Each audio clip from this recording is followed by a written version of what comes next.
Olá pessoal, então estamos aqui com mais um Jornadas Literárias e hoje a gente pretende conversar, o Mário e eu, sobre a questão das origens, né? Falamos um pouquinho, fizemos uma pequena apologia das histórias de detetive ou do romance policial, né? E agora vamos falar de onde é que apareceu esse negócio, de onde é que surgiu, né? E eu começo aqui tratando sobre esse passado. Eu fui pesquisando sobre a questão onde é que surgiu, de alguma forma, essa coisa do romance policial. A gente viu da última vez na nossa conversa que tinha, né, relação, primeiramente, com o ambiente urbano, como ele surge depois da industrialização, a gente pode dizer especialmente. Sim. Porque essa cidade, né, industrial, pós-industrial, é muito diferente do que a gente tinha como cidade em qualquer outro contexto histórico, né? Sem dúvida. Então, até a questão... eu acho que a cidade nunca enclausurou tanto o ser humano longe de uma experiência com o mundo tal como ele foi dado pela natureza ao homem, como a cidade atual, né? Exato. Não, sem dúvida. Não tem paralelos, inclusive, né, na história. Assim. Claro, tem grandes cidades da antiguidade e tudo isso, mas não parece ser essa coisa que fecha mesmo e torna a pessoa só... Ela pode passar uma vida inteira praticamente só na cidade, se quiser. Exato. Certo? Acredito até que na vida mais antiga, assim, a vida pré-revolução industrial, a pessoa nem poderia fazer isso. Né? Teria que se movimentar, teria que ir para o campo, teria que sair para fazer alguma coisa. Assim. Hoje em dia, a cidade é praticamente autossuficiente. Né? Mas acho que a gente já falou disso, então... Não, perfeito. Então, exato. Mas agora falar um pouquinho disso enquanto não só o ambiente, onde o ser humano se encontra, e assim por diante, e o local onde as pessoas produzem, mas falar sobre um pouco os antecedentes literários. E aí uma pista na qual o Mário me colocou, e eu fui procurar coisas, né? Se você procura no YouTube, a única coisa que eu encontrei foi um vídeo, né, eu não me lembro o nome da pessoa, né, dando os créditos, Fantástico Curso, se eu não me engano, é o nome da página, do canal. Que eu não sei qual é, eu não vi outros vídeos dele, não sei qual é a qualidade dos vídeos, dos programas e tudo mais, mas foi ali que eu encontrei que ele falava sobre essa relação entre o gótico e a história de detetive. Vamos falar aqui. Qual é o antecedente que a gente quer propor? O antecedente no romance gótico, certo? Aí eu fui mais fundo, né, peguei alguns dados ali no vídeo dele, e aí eu fui mais fundo e encontrei o Otto Maria Carpo falando disso. Sim. Aí eu fiquei grande, né? Porque... Tá quase fechada a questão, né? Isso era uma hipótese que eu tinha, nem me lembro de onde eu tirei isso, mas eu li em algum lugar. Você leu em algum lugar? Eu ia perguntar agora, se tinha sido uma coisa direta da tua... Isso, eu li em algum lugar, mas faz muito tempo, e essa foi uma coisa que sempre ficou na minha cabeça, assim, e agora, mas acabei perdendo até a origem de onde eu li isso. Mas enfim, aí se o Carpo falou, então, né, não é só um devaneio nem coisa do tipo, assim. Exato. Até a pessoa que faz esse vídeo nesse canal, ela inclusive também eu não me recordo dela ter dado grandes fontes acerca disso. Ela dá algumas outras fontes, inclusive eu achei interessante, 21 regras de como escrever, e ela coloca lá à disposição nos links. Mas dessa ligação parece que foi uma inferência que fez, porque pelo jeito o canal procurava falar de literatura fantástica e essas coisas assim, né? E aí o gótico dentro disso, né? Claro. E aí o Otto Maria Carpo vai falar disso, vai falar da questão do detetive. Eu achei duas fontes, né? Uma delas está num daqueles apanhados deles, ensaios e outros escritos, se eu não me engano, que saiu, eu acho que é um que vai de 1942, eu acho que é o primeiro volume, que o nome é do artigo se encontra também na internet, que é o Crime Literário, se eu não me engano.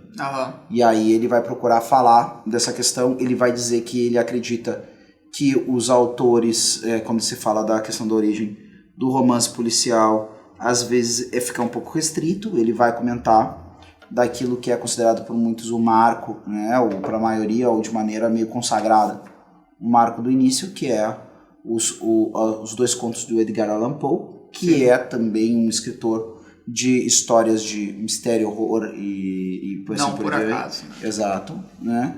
Então, que é o Assassinatos da Rua Morgue e A Carta Roubada. Sim. Né? Esses dois contos. Tem os crimes de Mary Hodge. Posso Pode estar ser. errando aqui, mas é sobre a Mary Rodgett, que é uma história baseada numa história real, que ele também, que aconteceu nos Estados Unidos, mas ele faz passar como se fosse na França, porque o detetive dele é da França. Sim. Mas ele faz toda uma especulação em cima desse assassinato real, embora mudando a cidade, do que aconteceu em Nova York, o crime. Mas é um conto de detetive que é só baseado praticamente em especulação, não tem muita coisa, assim, não tem muita investigação. Também é um conto de detetive do Poe, mas os mais, vamos dizer assim, bem delimitados como conto de detetive são esses dois aí mesmo, os assassinatos na Rua Morgue e a Carta Roubada. Exato. Até a Carta Roubada, até conversando contigo, eu não conhecia com tanto relevo. Eu acho que Assassinatos da Rua Morgue estava muito na minha cabeça, porque eu comprei uma coletânea de contos do Poe, que tem esse título, Assassinatos da Rua Morgue. Eu acho que é uma coletânea da LPM e outros contos. Uhum. Então eu acho que o Assassinato da Rua Morgue ficou na minha cabeça. Mas depois lendo, o pessoal fala muito desse, a Carta Roubada e assim por diante. Sim. E tudo mais. Mas ele vai falar disso e ele fala uma coisa curiosa, né? Mas perfeito, pra gente não digredir muito. Na verdade ele vai fazer mais uma questão da crítica literária acerca disso. Ele vai dizer essencialmente que o grande problema é que às vezes, existe uma imanentização, né? Uhum. Tirar o aspecto mais ontológico da questão do mal e quase apresentar o mal como um acidente de percurso que pode ser perfeitamente solucionado pela figura do detetive ou de outras coisas, que seria algo raso, né? Exato. Tratar como um pretexto só para ter uma investigação também e virar aquele negócio do jogo que a gente já falou, né? Vira um jogo, ok, né? É literatura de ficção, a gente entende, mas também pode ser um pouco alienante, vamos usar esse termo aí, com alguns contornos marxistas, mas no sentido de que realmente tira um pouco do peso da morte, né? Porque sempre está acontecendo uma morte, mas chega um ponto que não é o drama da família, não é a brutalidade, a maldade que importa, né? É a investigação. Tem isso, então vamos deixar como precaução com relação a isso. Não é todos os autores que fazem isso, mas, acaba se tornando uma característica do gênero, né? Exato. Ele inclusive comenta que, por exemplo, autores como Graham Greene e outros teriam essa capacidade de escrever, e aí ele casa, na minha opinião, com a opinião do Chesterton, de que ainda que a gente tenha, mesmo no passado, muitas histórias ditas de detetive estavam naqueles pulp fiction, que são histórias curtas para serem consumidas, quase como as HQs, no século XX, e assim por diante, ou ainda alguma coisa próxima do que era os ditos Penny Dreadful, que também são quase praticamente essa história, justamente penny, porque essas histórias custavam um penny, ou um centavo em inglês. Seria análogo à literatura de cordel, assim, né? E eu acho que sim. Acho que aqui a coisa mais próxima disso que nós poderíamos ter, acho que é a literatura de cordel. Que é, livros escritos para entretenimento puro mesmo, Exato. E até alguém vai dizer para um entretenimento das massas mesmo, uma coisa como uma novela é hoje em dia. Assim, Exato. Tem que fazer... Tem um livreto ali, puxa, compra e vai ler. Ainda que eu acho que, por exemplo, uma opinião minha, a literatura do cordel ainda consegue superar, do ponto de vista por trazer o elemento poético. Uhum. Isso eu acho muito interessante, isso eu acho muito bonito mesmo, assim, eu acho que é realmente um trunfo da cultura brasileira em relação a esses outros, essas outras formas de literatura popular de outros locais, né? Sim, sim. Então, ele colocando isso, mais o Chesterton diz, é uma forma de literatura legítima, mas a maioria realmente são coisas rasas, né? Uhum. E a gente percebe até às vezes essa coisa rasa em vista até eu comentava contigo, a questão que às vezes eu pelo menos sentia isso de maneira muito clara, uma certa aridez, por exemplo, na literatura da Agatha Christie. Sim, sim. Eu tenho um negócio assim que eu tenho que passar por uma lomba dela para poder engrenar, porque daí eu entrei no jogo. Exato. É porque tem aquela parte que nem todo livro é investigação, Exato. E o que é interessante mesmo é a investigação. É a investigação. E aí, às vezes, tu te chateia mesmo lendo aquilo. Não tem riqueza aqui de interação, de descrição de personagem, né? Então, infelizmente... A coisa mais extraordinária que eu acho que aconteceu na vida da Agatha Christie é que ninguém tá querendo avacalhar a Agatha Christie, nada disso, certo? Mas me chama muita atenção o fato de ela ter sido, inclusive, consultora da Scotland Yard. Sim. Então, assim, para mostrar o nível de como realmente a questão da investigação nela era algo extraordinariamente bem construído, assim, né? Sim, o Conan Doyle também ajudou em alguns casos, assim, não me lembro agora se era Scotland Yard ou Exército, alguma coisa assim, mas decodificando e dando, né, opiniões, esse tipo de coisa, a respeito de investigações que estavam acontecendo, né? E opiniões acertadas, inclusive. Tem uma série, eu não sei, eu acho que é Castle o nome, né, que nem castelo em inglês, que a série ela é sobre isso, justamente um autor, né, eu acho que de romance policial, que é um consultor da polícia. Porque, é claro, isso não é nenhum absurdo, na minha opinião, eu só acho muito incomum você ter gente na polícia, né, ou mesmo no governo, que perceba que é bacana ter alguém com capacidade de imaginar possibilidades para me ajudar, né, e que eu saiba aproveitar esse potencial, né, porque o cara não fique lá, porque realmente você tem que ensinar esse cara como é que ele usa ali naquela situação o talento dele, né. Sim. Mas indo avante, né, nessas questões, falar da questão da relação, para quem não conhece o gênero gótico, eu acho que é bem é até improvável, mas só para dizer, algumas coisas acabam, né, sendo classicamente gótico, como eu acho que a coisa mais conhecida, que não é o primeiro é o Castelo de Otranto, do Horace Walpole, né?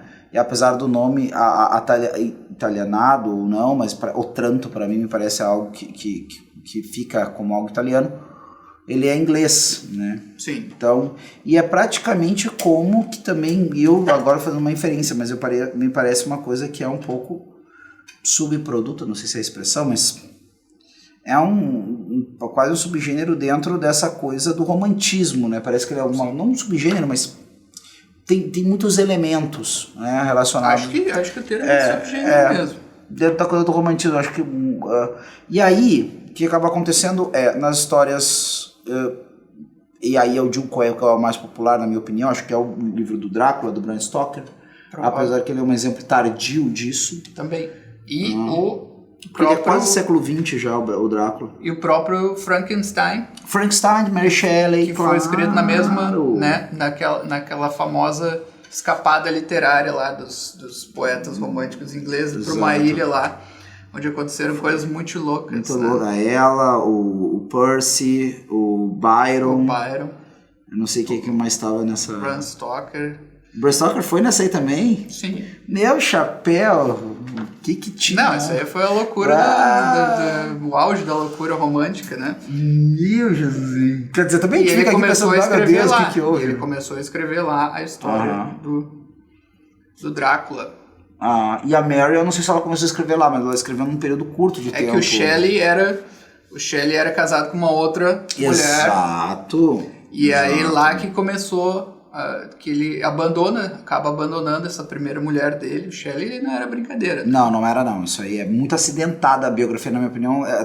Os acidentes da biografia da Mary são os acidentes da biografia do Shelley, no fundo, né? Sim, se bem que ela era filha, né? Ela era filha de uma proto-feminista, podemos chamar assim, sim. E de um filósofo, né? Eu nem consigo pronunciar o nome da... Sim, é o Godwin, né? Godwin, exato. Godwin é a Mary Wollstonecraft lá do... a Wollstonecraft, uma coisa assim, isso. Então, ela tava lá e aí, pelo jeito, o romance começou lá também, se bem que era romance pra tudo que é lado naquela situação lá. E aí o Shelley acabou... com o Byron da vida na jogada ali. Com o Byron, né? Enfim. Que em Veneza, gostava de voltar pra casa nadando pelos canais com uma tocha na boca, umas coisas assim. Sim. É o cara, né? É o primeiro rockstar. Assim, exato. Da Europa é o Byron. Então, enfim, né? Aí tem isso. Uma coisa que eu acho que marca muito esse romance gótico, me parece, é a história do Fausto, né? Parece que é a proto-história, né, desses romances góticos, é esse negócio desse cara que meio que abandona a religião e tenta invocar forças sutis da natureza para conseguir, né? Porque ele é um cara que, né, não tem mais fé, não acredita em nada no sentido da vida, etc. e tal. E aí ele tenta. E aí tem uma história faustiana do próprio Byron, que é o Manfred, né? E o Castelo de Otranto também, que é baseado num personagem real, num príncipe real chamado Manfred, né? Não conheço muitas coisas dele, eu sei que ele é relacionado com isso. Então, o personagem do Castelo de Otranto é o Manfred também. Sim. Né? E aí, me parece que tem muito disso, né? De mexer com essas forças ocultas da natureza. E aí, quando a gente vai chegar no romance policial, daí existe uma terrestrialização disso, né? Tira toda essa coisa de força da natureza, vampiro, espíritos, monstros que saem da floresta, essa coisa, e foca no criminoso mesmo, né? Que ainda vai ter alguns contornos góticos, né? Vai ter algumas coisas estranhas ali, até no próprio detetive que a gente falou. Esse negócio de ele ser um solitário, não sei o quê. Geralmente ele é um outsider, ele é um cara que tá correndo por fora, quebra certas convenções sociais, né? Exatamente. Não tem muito... Não tem, né? Alguém já falou que o romance policial é o romance da democracia, né? Porque daí tu tem toda a questão lá dos direitos, né? Exato. No sistema judiciário, não sei o quê. O Carpo fala isso. Também fala isso. Ele também fala isso. Se eu não me engano, é ele que fala isso. Eu li de outras fontes também, uma pessoa comentando isso. E só que o próprio detetive muitas vezes não tem muito apreço por aquilo. Ele acha que ele pode dobrar as regras. Isso é uma coisa muito Exato. Disso, né? Exato. Assim, para pegar o criminoso, até porque é mais ou menos um jogo, como a gente fala, né? Então, eu posso quebrar uma regra aqui, outra ali, etc, né? Mas pode continuar isso. Não, perfeito. É só para dizer o seguinte, essa questão do Carpo, eu comentei, o Carpo fala isso, que eu posso estar errando também. Eu com certeza também li isso que tu comentaste, né?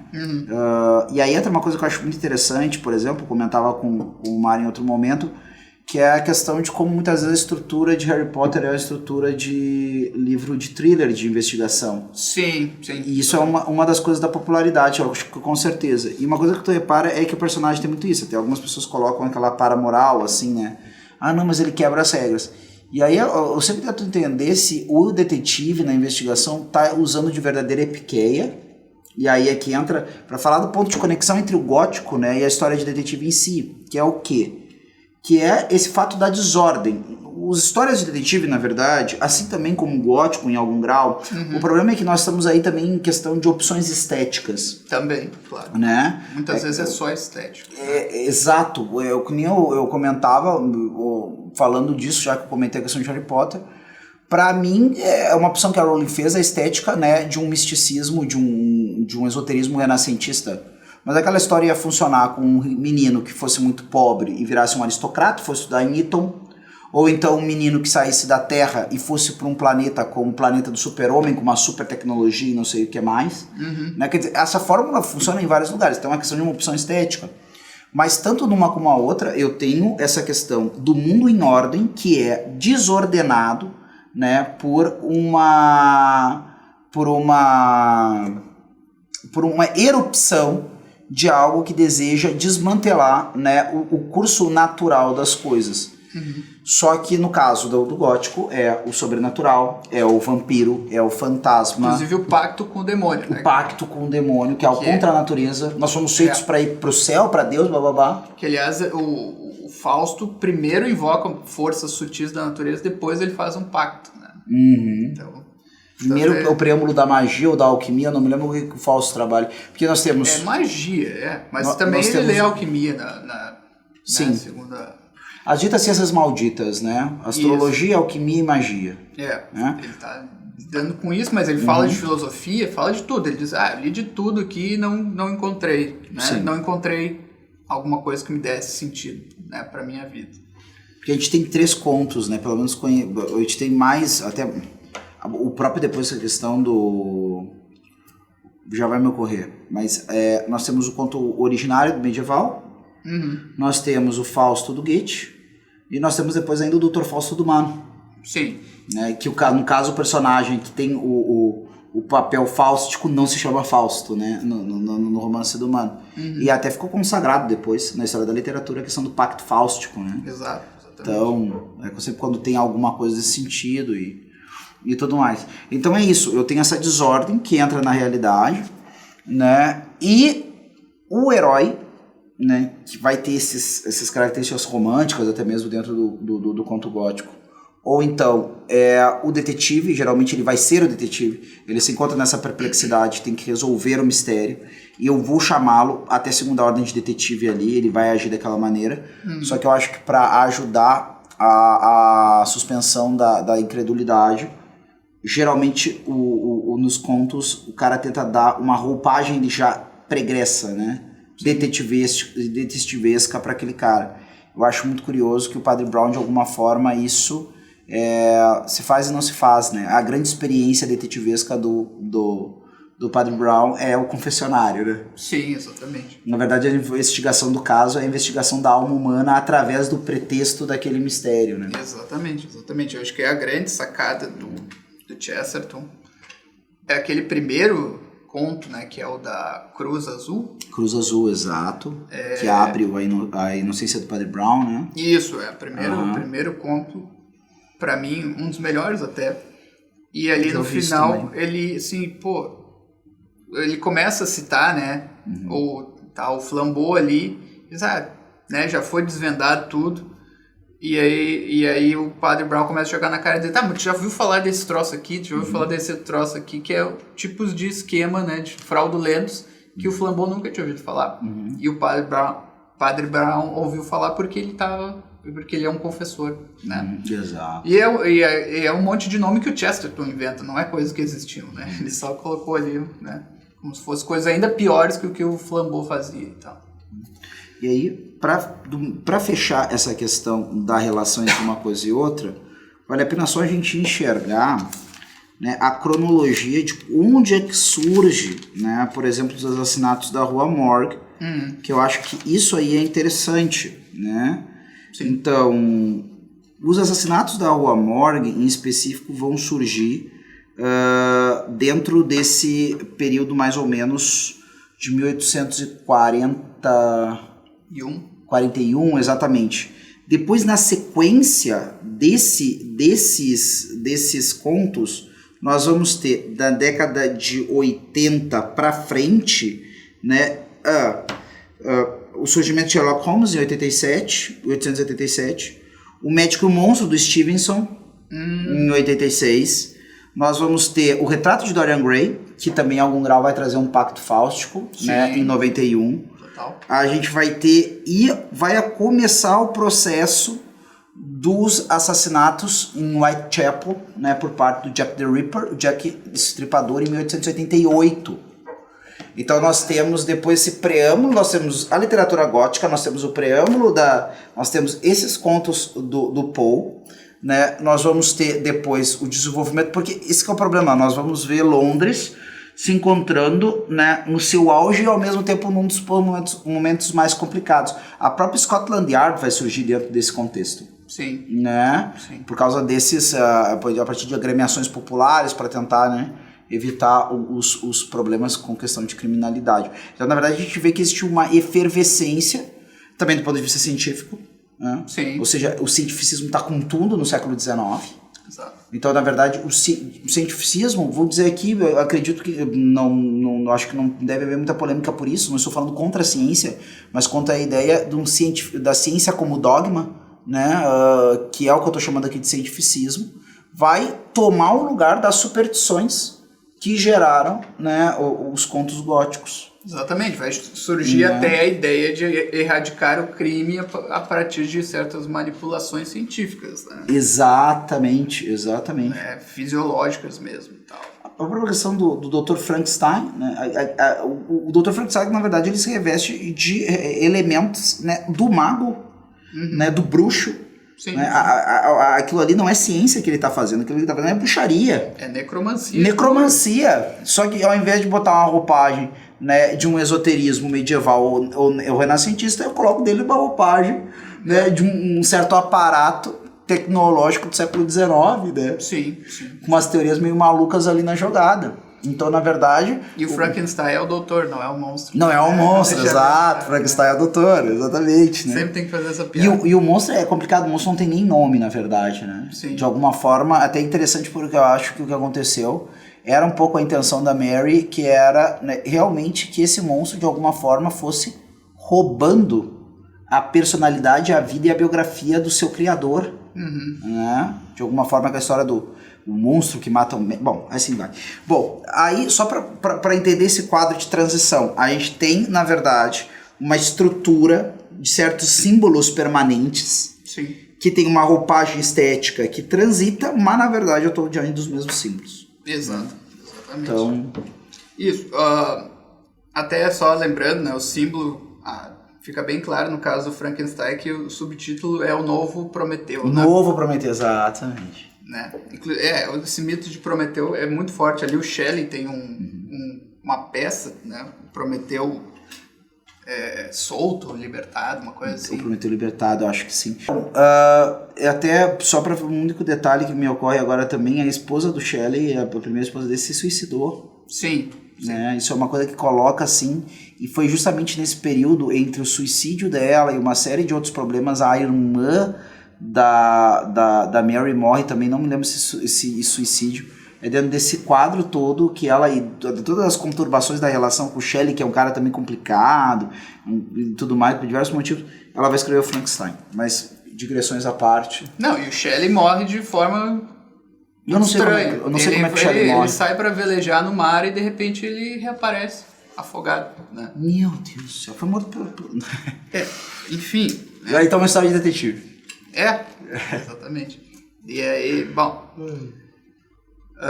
então, vamos trazer aqui, vamos fazer então essa conexão, né, com o que a gente está dizendo.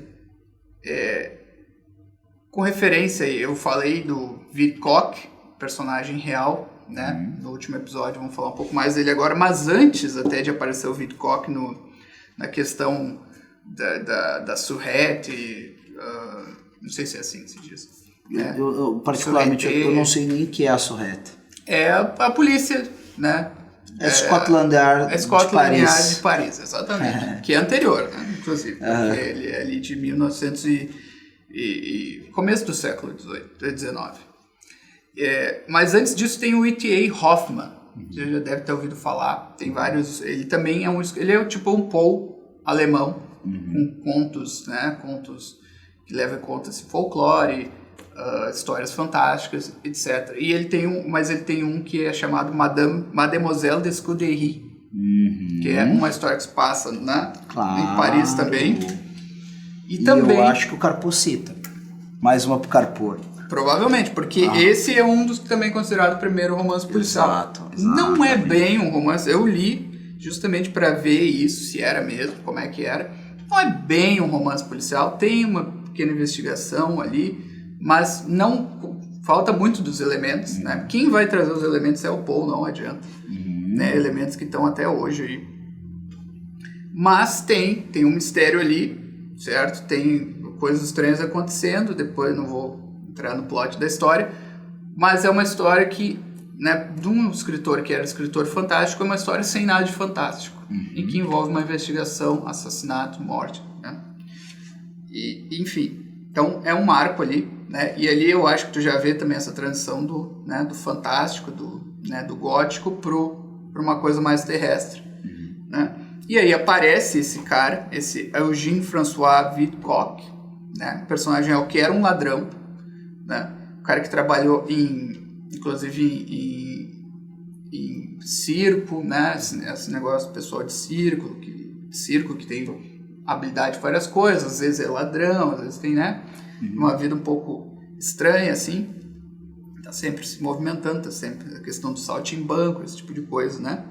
Inclusive tem uma série que é The Mentalist, não sei se você conhece. Claro.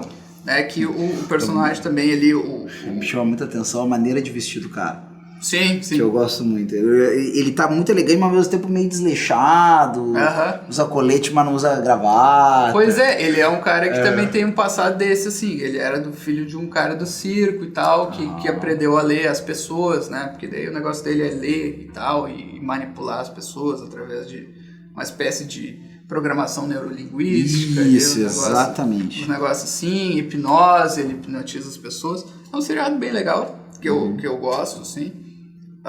Embora o cara seja moralista, né, seja um personagem problemático, Mas ele é um consultor da polícia ali. E também tem esse passado aí de ter trabalhado no circo, né? E eu achei, pô... E o Vidcock também. Então, esse Vidcock, ele inspira muita gente. Mas é muita gente mesmo, né? O Paul fala dele.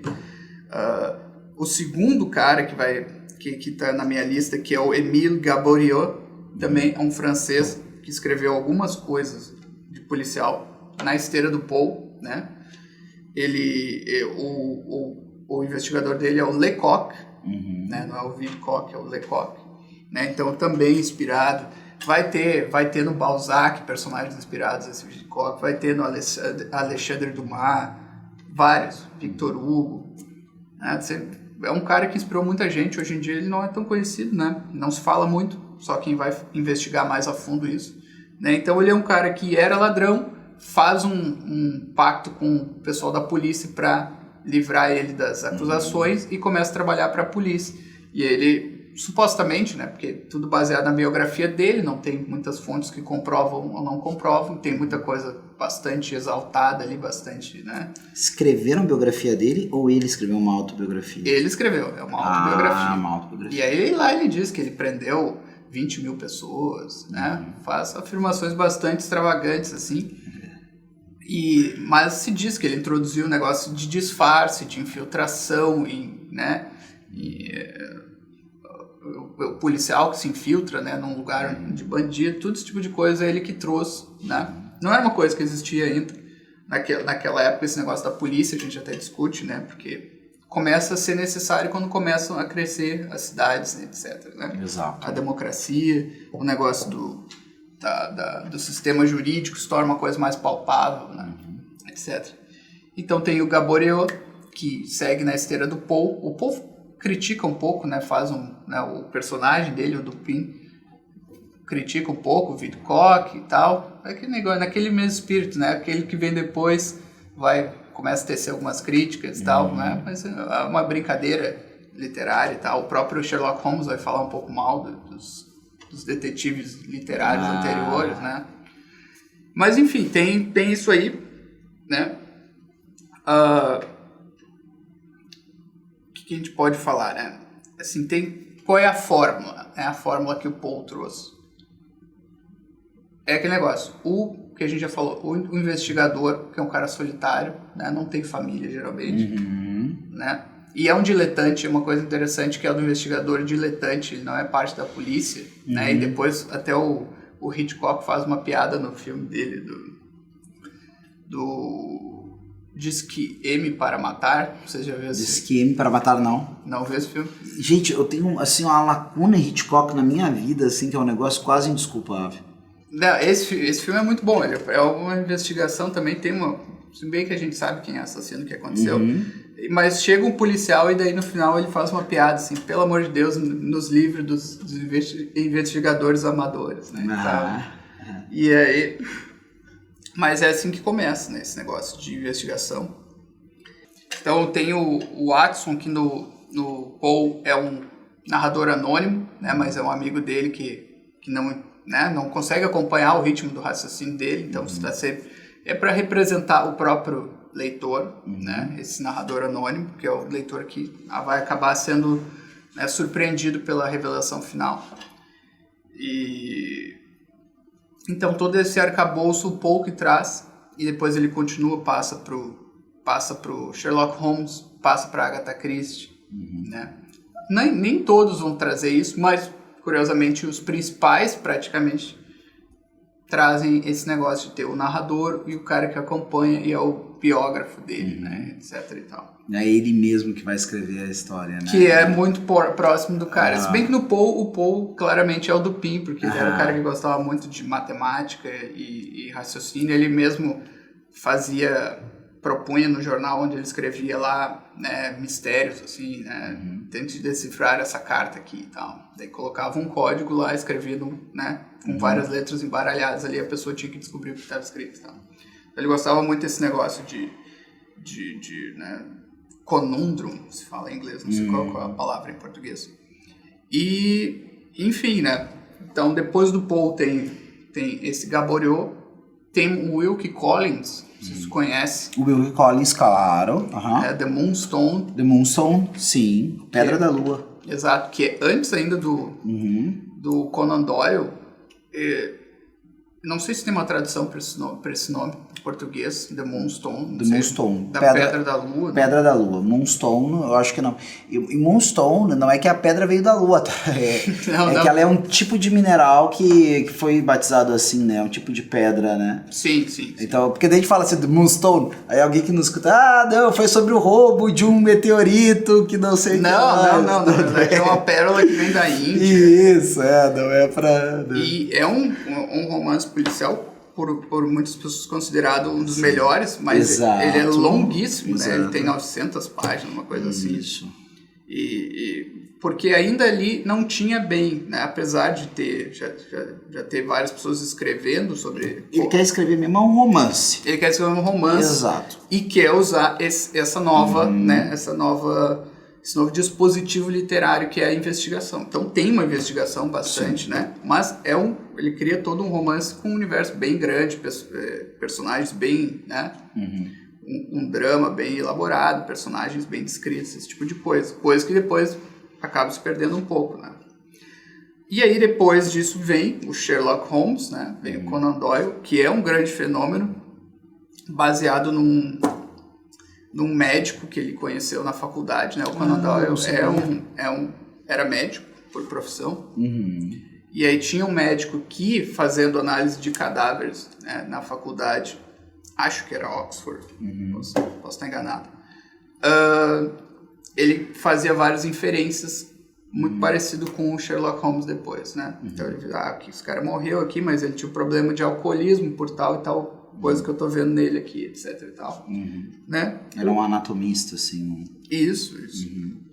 E aí, baseado nisso, anos depois, né? Depois de já ser médico, praticante, o Conan Doyle também gostava de literatura, passa a escrever, né? Baseado no Poe também. E escreve o Estudo em Vermelho, né? Estudo em Vermelho, claro, primeiro. E aí lança. No primeiro momento não tem uma grande, né? Normal. Eu acho formidável o Estudo Vermelho, porque tem uma hora ali que parece que tá lendo outro livro. Sim, é porque exatamente. Muito interessante. Porque isso é uma coisa interessante, porque ainda não estava bem estabelecido o que era um romance policial nessa época, né? Não, mas é justamente isso, mais até do que a questão do estilo, a questão de que ele tem um corte e aí você vai para um outro contexto que ele vai construir até voltar para aquela questão que termina a primeira parte, né? Sim. Para amarrar o porquê que tu te depara com assassinato, né, naquele momento. Tá, e aí depois, aí começa todo mundo, por que tu tá falando disso aqui? Uns Mormon. A Terra dos Santos, eu acho que é assim que começa a segunda parte. Que é muito chato, vamos deixar bem claro, é muito chato. Pra caramba. Mas eu achei muito interessante, me enganou direitinho. É porque aí não tinha ainda bem. Bem... Tu acha que na verdade isso não seria uma história de detetive bem escrita, não usaria esse artifício hoje em dia? Não, tão longo assim não. Longo, não. Exatamente, não claro. precisa ser a Agatha Christie, assim, que é só... São só pretextos para uma história de detetive, mas, pô, tu tem um livro 1 que é uma história de detetive, o livro 2 que é só um romance muito chato, mas muito chato. Os fãs de Agatha Christie só para explicar tudo, né? Uhum. Porque a revelação do detetive no final sempre tem uma grande explicação ali, mas, pô, não precisa um livro inteiro. Criar uma outra pequena novela para contar isso aí. E é muito ruim depois, isso não vai ter mais, né? O próprio Conan Doyle é um dos caras que vai depurando isso. Nos contos, né? Nos contos, principalmente, tem uma coisa bem mais focada, só na investigação, né? E pouquinho, né, de caracterização, de criar personagem também, claro, né? Precisa ter uma história de fundo, mas é bem menos. Mas quando chega lá no Cão dos Baskerville, já tá bem mais depurada essa coisa, né? De não ter um livro 2 de romance tradicional, dramático ali. Sim. E o pessoal não entende, né? Esse negócio de Sherlock Holmes foi uma febre gigantesca. Gigantesca, sim. Não, é comparável à coisa que a gente tem hoje em dia, assim, porque, né, de estrelato mesmo, de lançar uma pessoa no estrelato, foi traduzido para todas as línguas possíveis. O primeiro país que aceitou o Sherlock Holmes foi os Estados Unidos, né? Ele foi lançado lá, foi lá que ele teve o primeiro estouro, e aí o pessoal em inglês, vendo isso, começou a publicar, né? E daí pediram uma segunda obra para ele ali, que é o Signo dos Quatro. Né? Signo dos Quatro, exato. Que também tem um livro 2. Exato. Então, toda a história do cara na Índia e babá, exatamente. E inclusive um detalhe que me surge dessa questão do Sherlock Holmes, o pessoal não era tem uma parte da escrita sobre Sherlock Holmes que não era para existir, porque o Doyle havia, né, matado Sherlock Holmes. Sim. Né? Isso gerou uma comoção gigantesca. Foi um negócio assim que os caras foram lá num jornal e o nome da matéria lá era Sua Besta. E assim, o cara falando assim, pô, como é que tu foi matar o cara? Tu tá louco, né? Então, claro. Daí tem que reviver ele. Tem que reviver. Ele vai ter que dar um jeito de fazer o cara Primeiro voltar. sai o Cão dos Baskerville, só que aí o Watson diz que é uma história que aconteceu antes do Holmes morrer. Né? Isso vem depois dele já ter morrido no conto lá. Que esse vai ser o terceiro romance, então. Terceiro romance, exatamente. Depois tem um outro que eu nunca li, que dizem que é o piorzinho romance, que é o Vale da Morte. Esse eu não li também. Diz que daí já caiu, né? Porque chega um momento ali que ele começa a se repetir nos plots. Ele já encheu também. Ele encheu o saco, ele só tá escrevendo porque ele ganha muito dinheiro com aquilo, e o pessoal quer e pede, né? Eu acho que é mais por isso, pra não apanhar na rua.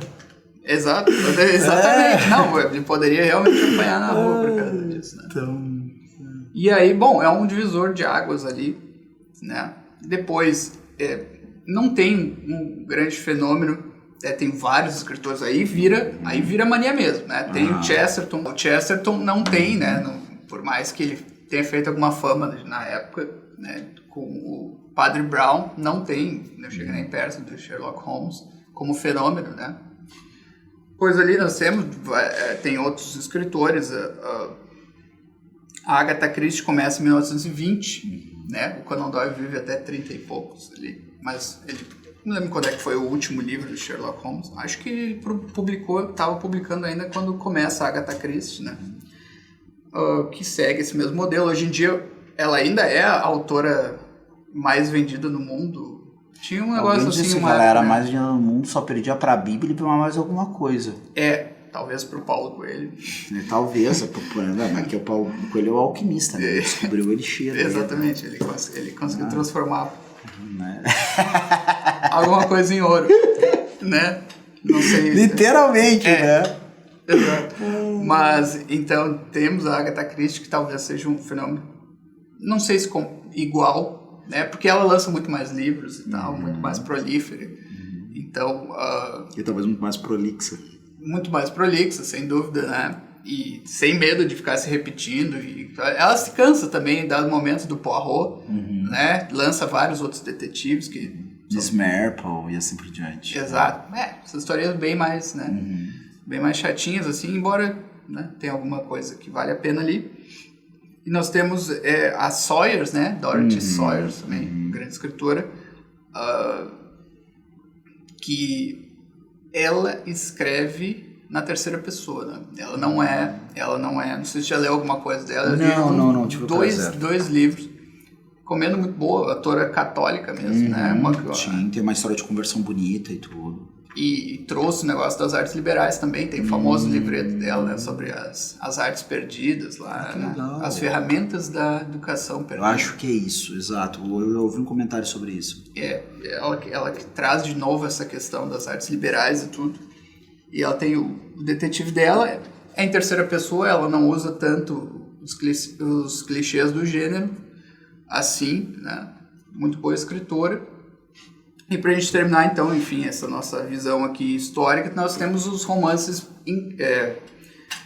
americanos, onde começa a mudar um pouco esse negócio do detetive praticamente infalível, que deduz tudo a partir da pura lógica, né? Daí nós começamos a ter aqueles detetives americanos durões, que é o cara que vai lá, apanha, toma tiro, né? Nós temos aí o Chandler, né? Raymond Chandler, famoso também por esse tipo de romance, que também daí começa a ter filmes noir, é baseado nesse tipo de detetive, né?